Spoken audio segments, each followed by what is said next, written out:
وہ انسان ہی نہیں جس سے خطا نہ ہو، اور پھر وہ انسان ہی نہیں ہے جو خطا پہ شرمندہ نہ ہو، پھر وہ شیطان ہے۔ خطا ہونا بزرگی میں کوئی رکاوٹ نہیں۔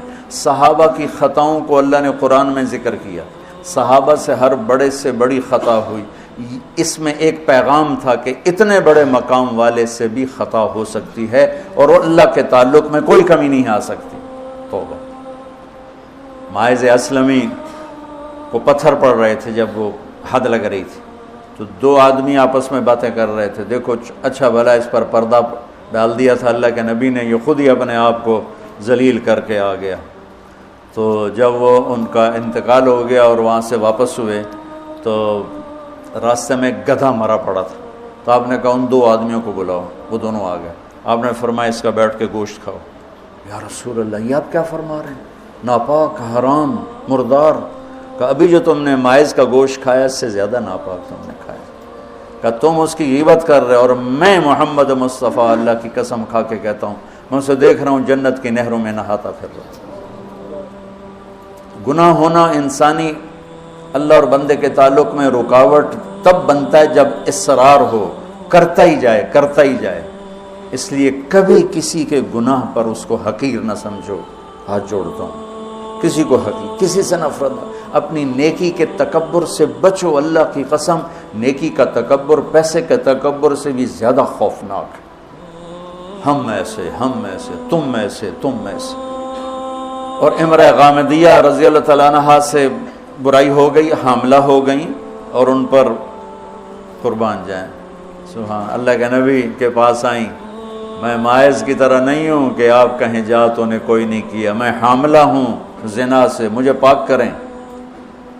تو آپ نے فرمایا، آپ نے اس کو ٹالنے کے لیے کہ جا پہلے بچہ پیدا کر پھر اس کے بعد دیکھا جائے گا، کہ 9 مہینے گزریں گے آپ ہی بھول جائے گی۔ وہ 9 مہینے بعد پھر آ گئی کہ مجھ سے گناہ ہوا ہے، یہ میرا بچہ پیدا ہو گیا ہے، اب مجھے پاک کریں۔ آپ حیران ہو گئے اس کے اس اندر کے بے قراری پر۔ آپ نے پھر دوسرا ہیلا اختیار فرمایا، آپ نے فرمایا بچے کو دودھ پلا 2 سال، جب یہ روٹی کھانے کے قابل ہو جائے پھر آنا، پھر حد لگائیں گے۔ 2 سال اس نے دودھ پلایا، اور ایک دن چشم فلک نے دیکھا کہ ایک عورت بچے کو انگلی سے پکڑ کے لا رہی ہے، اور اس بچے کے دوسرے ہاتھ میں روٹی ہے اور وہ کھا رہا ہے، اور آ کر کہتی ہے یا رسول اللہ یہ روٹی کھا رہا، طہرنی، مجھے پاک کیجیے۔ میرے نبی کے بھی آنسو نکل آئے۔ تو آپ نے فرمایا اس بچے کو کون اپنا بیٹا بناتا ہے، میں ضمانت دیتا ہوں جنت میں وہ میرا ساتھی ہوگا۔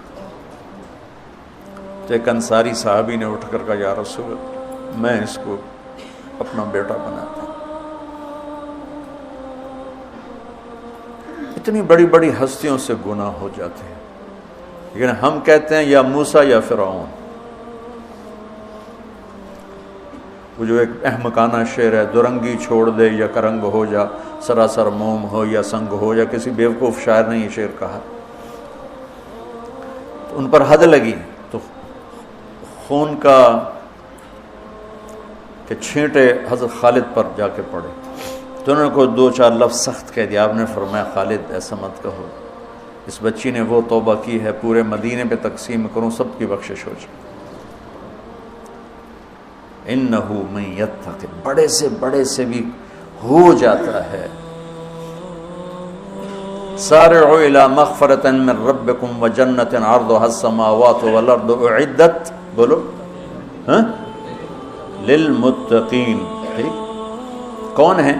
الذین ينفقون فی السراء والضراء، جو تنگی اور فراخی میں خرچ کرتے ہیں، والکاظمین الغیظ، جو غصے کو پیتے ہیں، والعافین عن الناس، جو لوگوں کو معاف کرتے ہیں، واللہ یحب المحسنین، اللہ احسان کرنے والوں کو پسند کرتا ہے۔ اب آگے بھی تقوی والے ہی آ رہے ہیں۔ والذین اذا فعلوا فاحشۃ، فاحشہ میں نے بتایا تھا نا قرآن میں کس معنی میں آتا ہے، اور یہ کس کے بارے میں؟ اللہ اکبر، واہ میرے رب، تو نے اتنی گنجائشیں دی اور تیرے بندوں نے جہنم ہی واجب کر دی تیرے بندوں پر۔ مجھے ایک پڑھا لکھا نوجوان کہنے لگا تسی مولویاں ساڈے کولوں ساڈا رب کھولے، اور ساتھ ہی رونے لگا کہ تساں مولویاں ساڈے کول ساڈا رب کھولے، ڈرائی جاندے ڈرائی جاندے ڈرائی جاندے۔ والذین اذا فعلوا فاحشۃ، یہ بھی تقوی والے ہیں، او ظلموا انفسهم، یہ بھی تقوی والے ہیں، ذکروا اللہ فاستغفروا لذنوبہم ومن یغفر الذنوب الا اللہ ولم یصروا علی ما فعلوا۔ یہاں آ کے جدا ہو گیا، متقی اور فاسق جدا ہو گیا کہ متقی بھی یہ سارے گناہ کر سکتا ہے لیکن وہ چھوڑ دیتا ہے، اصرار نہیں کرتا، روتا ہے، معافی مانگتا ہے، اور جو بدماش ہوتا ہے وہ کرتا جاتا ہے، وہ کہتا ہے ویکھی جائے گی ویکھی جائے گی۔ تو جنت میں جانے والوں کے بارے میں میرے رب کا قرآن یہ کہہ رہا ہے، ہم ایسی احمقانہ سوچ کے مالک ہیں کہ نیک آدمی تو بن جائے معصوم پاک نبیوں کی طرح، اور جو نافرمان ہے وہ فرعون بن جائے، وہ کیوں نیکی کرتا ہے۔ میرا کالج کا ساتھی تھا احمد مصطفیٰ، 96 میں فوت ہو گیا۔ اس کا چلہ لگا تو سارے عیب چھوٹ گئے، صرف شراب رہ گئی تھی، تو وہ نشے میں اس کے دوستوں نے اس کو گھر کے دروازے کے سامنے اتارا تو وہ دروازے پر ہی گر کے پڑا ہوا تھا۔ تو پولیس کی گزری وین تو انہوں نے اٹھا کے ڈالا اور چوکی لے گئے۔ صبح اس کی آنکھ کھلی تو روشنی ہو رہی تھی، تو اس نے سپاہی بھی جانتے تھے، اچھا بڑے آدمی کا بیٹا تھا، خود بھی کافی مشہور تھا، تو اس نے کہا یار جلدی جلدی مصلی لوٹا لو، میں نے نماز پڑھنی۔ تو کہنے لگا راتی کی کر دے رہے ہو؟ تو کہنے لگا اسے واسطے تو نماز پڑھن لگا کہ منہ کالا کیتا ہے دھو بھی لواں۔ اور ہمارا کیا تصور ہے، تو تیری روٹی حرام، تجھے نمازوں کا کیا فائدہ، تو داڑھی منڈاتا ہے، تیرا کیا دین ہے، تیری شکل ہی کافروں جیسی ہے، تیرا کیا دین ہے۔ ہمارے دیندار طبقے نے بے دینی کو پروموٹ کیا۔